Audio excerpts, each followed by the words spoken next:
da mucho gusto seguir aquí para presentar nuestra primera Bold Conversation en México con una mujer, como decía hace rato, increíble. Nada más antes de presentarla, tienen ahí su código QR, si le toman con el teléfono, ahí ingresan rapidísimo unos datos y pueden hacer unas preguntas y nos encantaría que pregunten mucho a nuestra siguiente invitada de Bold Conversations, que es Elena Regadas, nada más y nada menos. La voy a presentar, sé que pues la conocemos a través de su comida, pero creo que hoy vamos a poder platicar sobre todo de un montón de cosas que no le han preguntado antes y tener la oportunidad de hacerlo en un momento en el que Elena también está con muchos cambios muy padres, pues es un honor. La presento ahora sí, como debe ser. Elena Regadas es chef propietaria del restaurante Rosetta en la Ciudad de México. ¿Saben qué? Déjenme, me voy a poner mis lentes. De la Ciudad de México, así como de la panadería de Rosetta, Lardo, Café Nin y Bella Aurora. Ha recibido numerosos reconocimientos, entre los cuales destaca The World's Best Female Chef en 2023 y Latin America's Best Female Chef en 2014. Elena es parte del Consejo Internacional del Basque Culinary Center. En 2019 publicó su primer libro, Rosetta, en el cual, además de recetas, se pueden encontrar una serie de ensayos en los que reflexiona sobre temas relacionados con la cocina y la alimentación. Recientemente inició el proyecto editorial Cuadernos sobre Cultura Alimentaria, Salud y Medio Ambiente, una serie de libros breves mediante los cuales se busca poner en circulación reflexiones relevantes sobre estos temas que son fundamentales para el mundo contemporáneo. Su enfoque en ingredientes locales y sus contribuciones a la cocina la han posicionado como una de las figuras más importantes de la escena gastronómica mexicana contemporánea. Así que le damos la bienvenida a Elena Regadas. Hola, Elena, ¿cómo estás? Hola, Ilana, bien, muchas gracias. Muchas gracias a todas y todos los presentes por estar aquí hoy con nosotros. Que estés por acá, y decía que esta entrevista, la idea es platicar de cosas que a lo mejor no has platicado antes o que a lo mejor no te has metido tanto, y me gustaría arrancar ahora sí que con la pregunta principal que seguramente todos nos estamos haciendo, que tiene que ver con haber sido nombrada la mejor chef del mundo 2023 por el World's 50 Best. Y más que preguntarte qué se siente, es como qué responsabilidad, qué es lo primero que te pasó por la mente cuando te avisaron del premio, y fundamentalmente qué implica un premio así. Pues, como mencionabas, creo que mucha responsabilidad, ¿no? Porque significa mucho y porque pone muchos ojos y muchas expectativas. Y también mucha emoción por todo el equipo que me ha acompañado durante tantos años. Finalmente la cocina es un acto colectivo y pues yo doy la cara, pero somos muchas personas quienes estamos atrás en la cocina y en los restaurantes. Entonces, mucha alegría por poderlo compartir con todos y todas. Y algo que ha sido muy bello, que yo nunca vi y dimensioné, es cómo un reconocimiento así se permea en muchos sentidos, pero principalmente a mujeres jóvenes que están interesadas en gastronomía. Eso ha sido realmente lo más bello y conmovedor. Oye, ahorita vamos a entrar en el tema de otras mujeres que tienen que ver con tu vida y con tu trabajo, pero antes de eso me gustaría preguntarte qué tan exigente eres contigo, porque me imagino que para poder llevar a flote los restaurantes que tienes y que sean exitosos y que sigan manteniendo la calidad como lo hacen, debes de mantener un nivel de exigencia duro, ¿no? ¿Eres dura contigo misma? Sí, soy muy dura conmigo misma, soy muy disciplinada y muy perfeccionista desde niña, y ahora veo que sí me exijo mucho. Sí, creo que puedo entender un poco eso, pero bueno. Rosetta, panadería Rosetta, ya lo mencionábamos, Lardo, Café Nin, Bella Aurora. ¿Cuál de todos tus restaurantes ha sido el más retador a nivel gastronómico y también a nivel empresarial? Pues creo que cada uno tiene sus retos, cada uno es distinto, eso es algo que yo siempre quise hacer, que aunque tuvieran algo en común y fueran realmente como una familia, cada uno tiene su personalidad y por lo tanto sus retos y sus dificultades. Sin embargo, Rosetta es con el que empecé, es el que me mantiene como más creativa, es donde paso más tiempo junto con la panadería y es el que veo como el reflejo de quién soy, ¿no? Como de alguna manera. Entonces podría ser que Rosetta. Yo o sea, me llamaba la atención como los cambios, como de alguna manera tienen, me imagino, que ver con el momento que estás viviendo tú en tu vida y el restaurante que abres y que tiene que ver con lo que estás pasando en ese momento, ¿no? O esos momentos, que es difícil porque te tardas, me imagino, un montón en la creación de un restaurante, ¿no? ¿Qué tanto es importante la planeación, el famoso business plan del que platicábamos hace rato?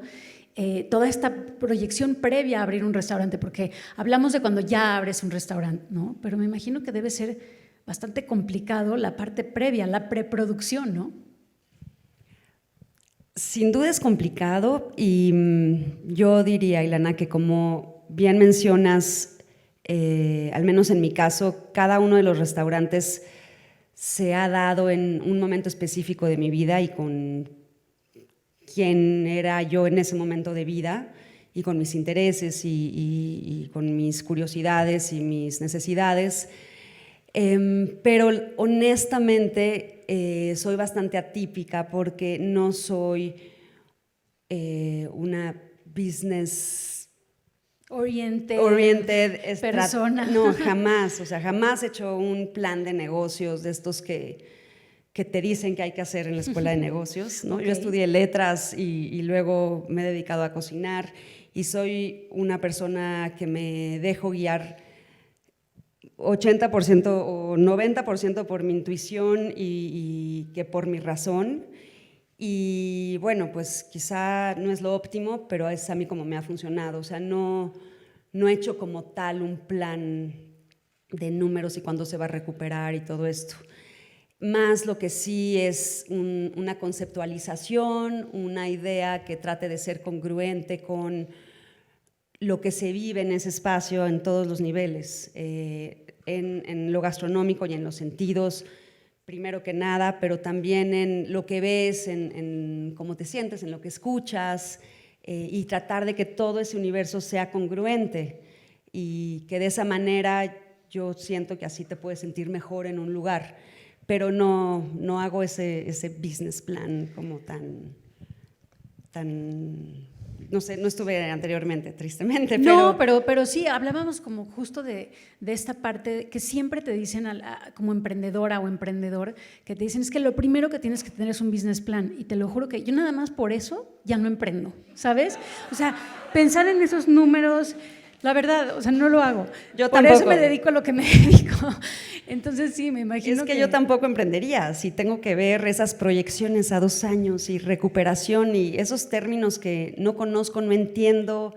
Yo soy realmente una persona que digo, lo que hay que hacer es tener toda la fuerza, toda la energía, pensar en que se hace y se conceptualiza algo que puede funcionar, pero de otra manera, ¿no? De otra manera más que de la recuperación económica.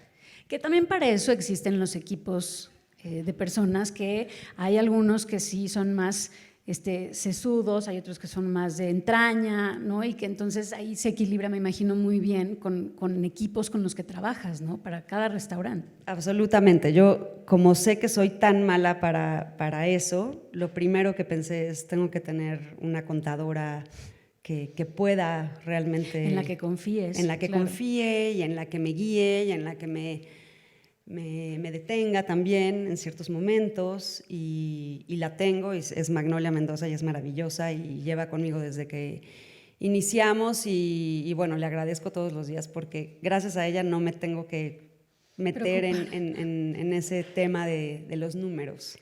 Oye, me imagino que conforme vas abriendo los restaurantes vas como que vas ajustando, vas como recalibrando con cada uno de los restaurantes, que sí, que no, y tienes que ir cambiando conforme van creciendo los restaurantes, ¿no? Y ahí mi pregunta tendría que ver con qué le dirías a la Elena del pasado, que a lo mejor ahora que ya lo ves a distancia dices, sí, o sea, ahora lo entiendo perfecto y qué sencillo o no, ya nos dirás, ¿no? Pero ¿qué le dirías a esa Elena cuando estabas empezando?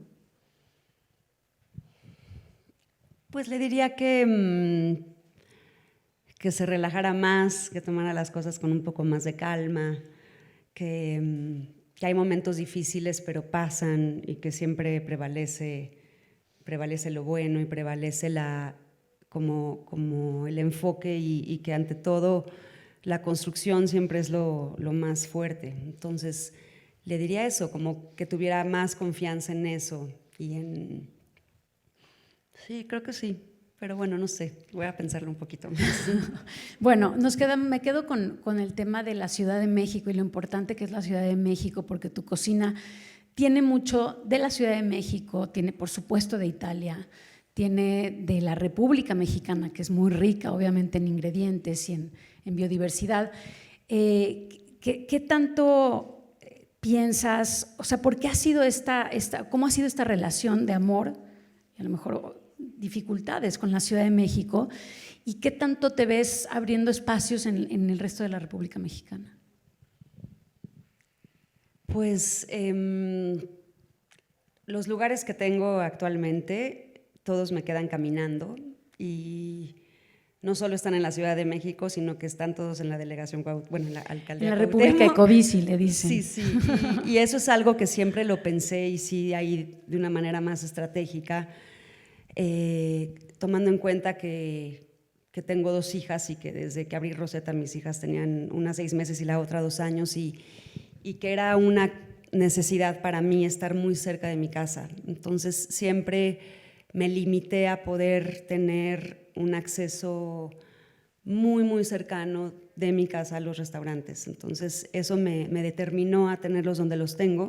Uh-huh. Y ahora lo veo en retrospectiva y creo que ha sido muy bueno porque entiendo y conozco esa parte de la Ciudad de México que es tan grande, tan diversa y tan distinta de una colonia a otra. Entonces, sí, no solo estoy en la Ciudad de México, sino que estoy en una zona muy reducida.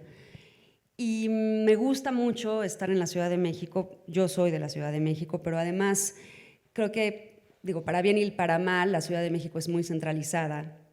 Y para yo que cocino y tengo restaurantes, tengo la ventaja de que puedo tener productos de toda la República de una manera no tan difícil. Qué interesante, ahorita que mencionas lo de la República, me encanta tu cercanía con muchos productores que a lo mejor no son el gigantesco productor, todo lo contrario, a lo mejor productores pequeños de, no sé, pienso en mezcal, en miel, en diferentes ingredientes, y la relación luego con los productores, pero también con los distribuidores o con tus proveedores, puede ser como una bendición o puede ser una tortura, me imagino, ¿no? Y entender los tiempos de estos productores también, porque a lo mejor los tiempos del campo no son los mismos tiempos que vivimos en la Ciudad de México. Ciertamente llevamos una vida mucho más acelerada en la Ciudad de México, ¿no? Entonces, ¿cómo ha sido esta relación con los productores? ¿Qué tan fácil o difícil ha sido esta relación? Se vuelven relaciones muy íntimas. Creo que tienen que ser relaciones de mucha escucha mutua, ¿no? De la posibilidad del productor y del proveedor y de la necesidad y cómo se puede compaginar eso sin tener que forzar para mí, por ejemplo, desde mi lado, como sus tiempos, la naturaleza misma, sus ritmos. Y creo que eso lo hemos podido enfrentar de una manera muy orgánica e incluso bella, porque eso permite que el menú cambie, que haya más movilidad, que no se estanque, que nosotros en la cocina tengamos que usar más la creatividad también.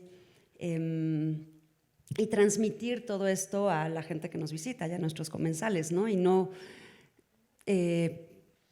de alguna manera como comensal pretender que hay un plato siempre y por siempre, porque pues así no es la naturaleza. Entonces, al principio eso era un reto, eso sí noto cómo ha cambiado. Sí recuerdo como incluso enojo de ciertos comensales cuando un producto se acababa, un pescado sobre todo, y ahora eso no pasa. Creo que ahora hay mucho más entendimiento pues que los ciclos son los ciclos y que es mejor no tener todo congelado y ciertas cosas. Entonces eso me da mucho gusto. ¿Cómo has logrado mantener la consistencia después de tantos años de que abriste Rosetta? Porque nos pasa mucho, es más, ahorita que decías de que te has concentrado, por ejemplo, en cierta zona de la Ciudad de México, ¿no? Ni siquiera te has expandido a otras zonas de la Ciudad de México que es tan grande. ¿Qué tan difícil ha sido mantener esta constancia en los restaurantes después de tantos años, con los guiños que seguramente te hacen de, oye, Elena, vengo a proponerte que abramos un restaurante en Guadalajara, otro en Monterrey, es más, que abramos en Los Ángeles, que abramos en Nueva York? ¿Cómo, o sea, qué tanto has dicho no y qué tan difícil ha sido? He dicho bastante que no y eso ha sido mucho más fácil decir que no por mi condición de madre, como que lo que siempre me ha detenido es entender que si tuviera un restaurante en Los Ángeles teniendo a 2 hijas en la Ciudad de México sería bastante complejo. Entonces sí, mis hijas han sido buenas en ese saber decir que no, porque soy una persona que me cuesta trabajo decir que no, pero ellas me han obligado a entender mi condición y qué tipo de vida quiero tener, no solo yo, sino el tipo de vida que les daría a ellas teniendo una madre que, por ejemplo, está viajando tanto. Claro. Entonces, eso ha sido bueno, que como que ellas me han detenido en ciertas cosas para poder visualizar qué tipo de vida tendría también teniendo ese tipo de negocios, ¿no? Oye, y mantener la constancia de los restaurantes, ¿qué tan, o sea, me imagino que debe ser titánica la labor de todos los días levantarte y decir, o sea, esto tiene que estar súper cuidado, esto también, porque además decías, ¿no? O sea, no puedes estar en todo, pero creo que si algo distingue los restaurantes de Elena es que la música es increíble, los detalles en la decoración, o sea, además de que la comida es muy rica, todos los demás detalles están cuidados. ¿Qué tan difícil ha sido? Sin duda la constancia es de los mayores retos, porque además, pues por ejemplo el pan, o sea, el pan pues se hace con las manos, el pan cambia si hay humedad o no hay humedad, la misma harina a veces viene más seca o más húmeda, aunque sigas una receta perfecta, entonces esa constancia sí es un reto. Además, pues somos un equipo humano que tenemos fallas, a veces estamos de buenas, a veces estamos de malas, a veces estamos distraídos y es sin duda un reto. Y luego también el reto de la constancia cuando la misma naturaleza no es constante, ¿no? Entonces, esta exigencia de que el pescado siempre venga del mismo grosor o ciertas verduras, pues es irreal, ¿no? Realmente. Y es difícil de controlar y de hecho es incontrolable hasta cierto punto. Pero bueno, creo que intentamos hacerlo sobre todo como de esta manera armónica, lo que mencionabas. O sea, para mí sí es muy importante que sea un todo, ¿no? Que sea también la comida, pero cómo te ves y cómo te sientes ahí es para mí lo que también al final se vuelve una constante, aunque no sea una constancia perfecta. Oye, y hablando de constancia, me imagino también que hay que estar como muy consciente del equipo de mujeres, por ejemplo, con las que trabajas y de sus necesidades. Y hay algo que me parece súper interesante porque has establecido una serie de medidas, otorgado una serie de prestaciones para las mujeres que trabajan contigo. ¿Cuáles son y cuáles han sido los resultados? Porque sé que tiene que ver con la flexibilidad de los horarios, con protocolos. ¿Cómo ha sido digamos, como tejer esta red de protección para las mujeres que trabajan contigo? Pues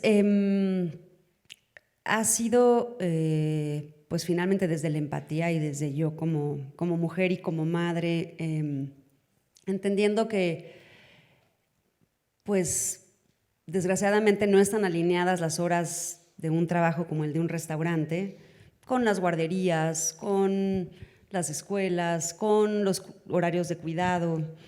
Entonces, sí hacemos excepciones y hay muchas madres, sobre todo en Rosetta, que tienen turnos, por ejemplo, de mañana para que puedan salir y recoger a sus hijos y estar con sus hijos en las tardes o hacer las tareas o lo que implica.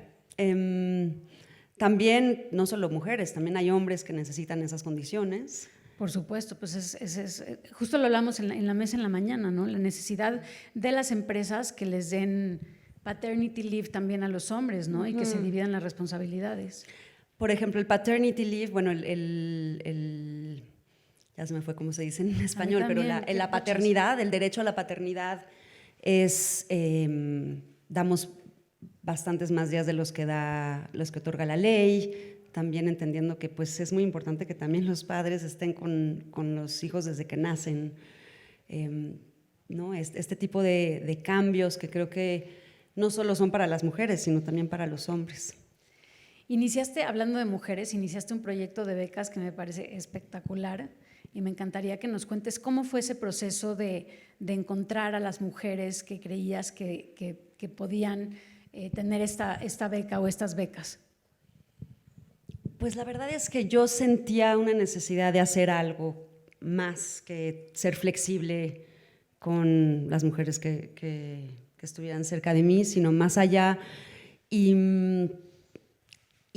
muy poco después de la pandemia, lo que empecé a darme cuenta después de varios viajes que hice por México es que, aunque hay muchas escuelas de cocina que son del Estado, el hecho de que la cocina implica a veces, bueno, no a veces, sino implica que los útiles son los ingredientes, ciertos materiales que, bueno, son costosos.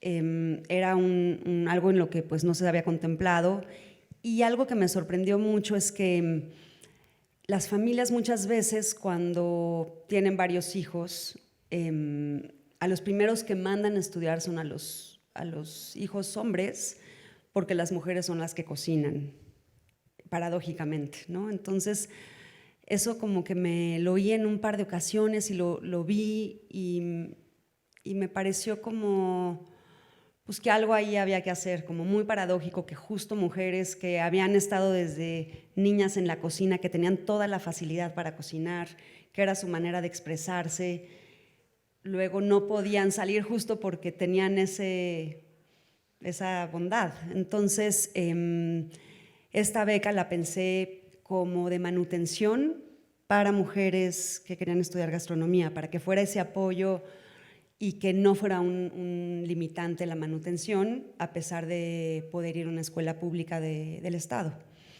Y esta beca, la verdad es que primero empezó muy chiquita, la hicimos como desde el equipo interno del restaurante, y en un mes recibimos casi 300 solicitudes, que fue la verdad muy conmovedor porque fue de toda la República, y como fue es que las estudiantes mandaron videos de sus platos, o sea, de dónde venía el plato, el concepto, la historia, la receta, y hablando un poquito de ellas. Y hice un comité con otras mujeres cocineras de distintas generaciones, y entre bueno, es Talía Barrios, Criso Ruelas, Daniela Sotoinés y Mónica Patiño. Entre las 5 decidimos quiénes eran las 3 que pensamos que eran… Qué difícil, pues, me imagino. Sí, muy, muy, muy difícil, porque pues todas tenían algo, pero bueno, decidimos que había 3 que tenían un poco más de fuerza, pero afortunadamente este año van a ser 20 en lugar de 3, y bueno, ojalá se pueda ir multiplicando y cada vez sean más. ¿De dónde llegaron más? Me llama la atención. ¿De qué estado? Mucho de Michoacán, muchas de Michoacán, muchas de Tijuana, Guerrero también. Pues la verdad que de Oaxaca también, pero menos. A ver, entendiendo la diferencia de circunstancias que puedes tener tú, por ejemplo, que puedo tener yo, que podemos tener las mujeres que están aquí, con mujeres de ciertos estados, por ejemplo, ¿no? de la vida rural, entendiendo esas diferencias, pero tú estás tejiendo estas redes para diferentes mujeres que quieren crecer, que quieren emprender, que quieren desarrollarse en la vida gastronómica, ¿no? O en la industria gastronómica. ¿Quiénes te apoyaron a ti? O sea, hubo un círculo de personas, puede ser desde una maestra, puede ser desde tu mamá, desde tu abuela, o puede ser desde la escuela, o puede ser, qué sé yo, desde la vida laboral. Sin duda, primero que nada, mis abuelas y mi madre, ¿no? Sin duda. Luego creo que Virginia Woolf fue sin duda también como una mujer que me hizo entender lo importante que era tener tu espacio de expresión, ¿no? Tu cuarto propio en el más amplio sentido. En México, Mónica Patiño fue sin duda como alguien que me guió y que además fue muy generosa conmigo en un momento, bueno, siempre ha sido, pero que fue alguien que me dio mucha pauta y mucho ejemplo también. ¿Ha sido la mujer, digamos, chef con la que más te ha ayudado en tu camino? En un momento de la vida sí, sin duda sí, ella. A ver, también creo que es importante que sepan que Elena escribe muy bien, tiene varios textos en el Washington Post y la verdad es que es una gozada leerla.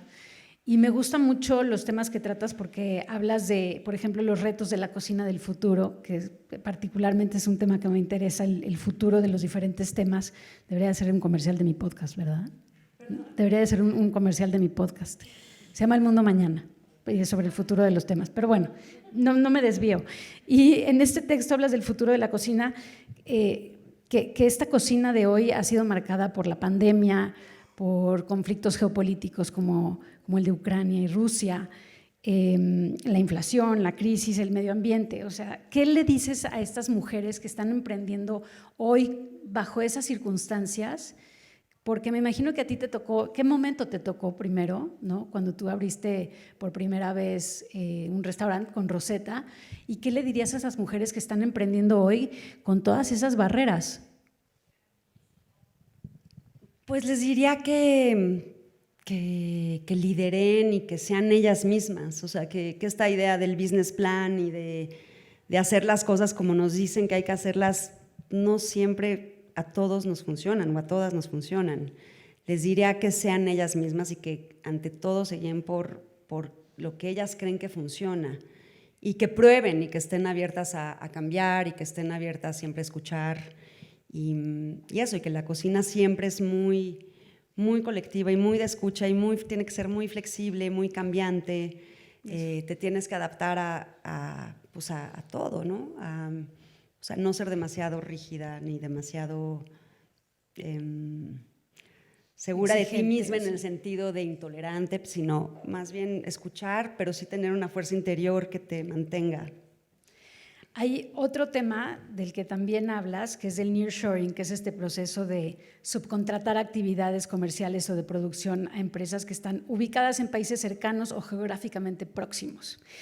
Y me encanta el tema porque es una palabra que está en todos los noticieros, está en todas las plataformas y que para México es una enorme oportunidad y creo que ya se está sintiendo económicamente, los números están cambiando en México gracias al nearshoring y a esta posición privilegiada que tiene México con otros países, ¿no? Te diría, es una gran oportunidad para México, pero ¿qué tanto estamos preparadas o preparados, pero particularmente preparadas, para todo lo que viene, ¿no? Porque es cambiar paradigmas, es cambiar la cocina, ¿qué tanto a lo mejor cambia tu cocina, ¿no? Con esta posibilidad del nearshoring. Pues no estoy segura como qué tanto vamos a tener que cambiar, pero pero sí creo que va a ser un momento importante para México. De mucha exigencia, ¿no? Sobre de todo. mucha exigencia, de mucha disciplina, de no vernos como tercermundistas y entonces somos menos, al contrario, ¿no? Tenemos un país con todas las posibilidades, con toda la fuerza, con una biodiversidad enorme, o sea, hablando de cocina. Entonces, al revés, no, a mí como que a veces cuando me dicen, es que esto está al nivel del primer mundo, digo, no, esto es súper, o sea, esto es mucho más, ¿no? O sea, yo lo veo como es un país mucho más generoso en muchos sentidos. Entonces tenemos que como que darnos cuenta de eso y no hacernos chicos nunca, ni chicas. Justo ahorita ha cambiado, y me imagino, un montón la industria gastronómica a partir de la importancia que está teniendo México para el mundo. La Ciudad de México se está volviendo lo que en mucho tiempo decíamos, ¿por qué no está pasando? Este foco cultural, social, súper interesante. Dior, que hizo, por ejemplo, su desfile aquí en México, la cantidad de turistas que están viniendo a México, todos los turistas en diferentes países que dicen, sí, o sea, me muero de ganas de ir a la Ciudad de México, quiero conocer. ¿Qué tanto ha cambiado tu cocina? ¿Cómo, o sea, te agarró desprevenida en términos del negocio? De repente esta volcadura de personas que quieren conocer México y que lo primero además que dicen es, quiero ir a los restaurantes de Elena Reigadas, ¿no? Pues ha sido complejo de alguna manera, o sea, ha sido por un lado emocionante, pero también complejo porque, pues, de qué manera también resguardas y cuidas a la gente que siempre ha estado contigo, a la gente local, a la gente cercana, ¿no? Para mí eso ha sido un reto también en ese sentido. Y lo que te platicaba anteriormente, como si hemos tenido que hacer ciertas como acciones estratégicas de no dejar todas las reservaciones abiertas, sino dejar siempre reservaciones o lugares para que si llega de último momento alguien que no, o sea, que mexicano puede entrar o la gente que nos ha visitado siempre siga teniendo su lugar, como cuidar eso, ¿no? Y que no se vuelva solo un restaurante de extranjeros. Eso es algo que yo he tratado de cuidar mucho porque creo que es sumamente valioso que esté mezclado, que la gente que siempre ha estado pueda seguir estando. Claro, sí, ¿no? Que no sea esta población flotante que va y viene, ¿no? Que es muy importante y que te ayuda a ti a crecer fuera de México, pero claro, también seguir apapachando a los que nos gusta mucho comer en tus restaurantes el rol de guayaba, por ejemplo, ¿no? Sí, para mí como los referentes locales son importantísimos. O sea, si yo viajo a algún lugar, quiero ir al lugar donde come la gente local. Claro. ¿No? Y no nada más al lugar que no hay ni un local, ¿no? Creo que ahí también hay algo importante que cuidar.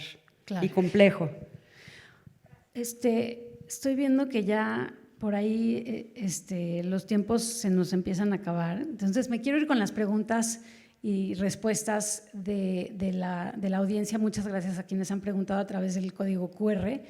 Y una de las primeras preguntas es, ¿cómo nació tu amor por la cocina?